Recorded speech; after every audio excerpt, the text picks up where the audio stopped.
April 23rd, Thursday. Missionaries of 3 Commissions. Acts chapter 1, verse 8.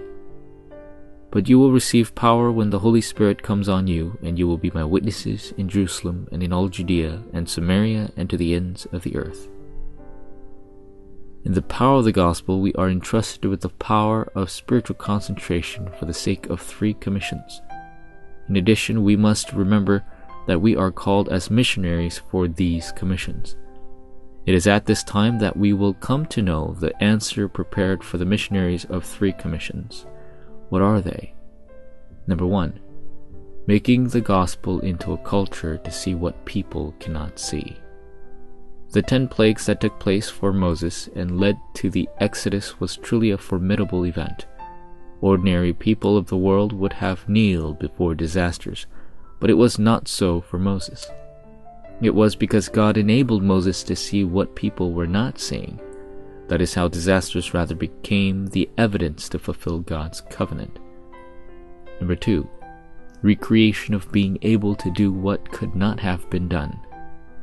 The power of recreation is God's enabling us to do what we cannot do with our own power. Those who have the spiritual concentration are the ones who have the spiritual power. Even when faced with this crisis of the destruction of Israel, Joseph rose above circumstances and problems with answers of recreation as recorded in the Bible. And finally, he lifted God high as he stood in the place of the summit. Number 3, remnant movement and oneness by which we can go to places where other people cannot go. God leads us regardless of our abilities for the sake of the important future. Moreover, he will raise us, who know the spiritual mystery, as the main figures of the remnant movement to save the future generations in the places where other people cannot go. That is why all children of God must form oneness and go forth for the sake of this task. Prayer of the Evangelist.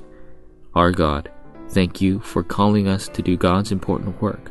Grant us spiritual concentration so that our lives are placed in the work of all things being restored and revived through the gospel.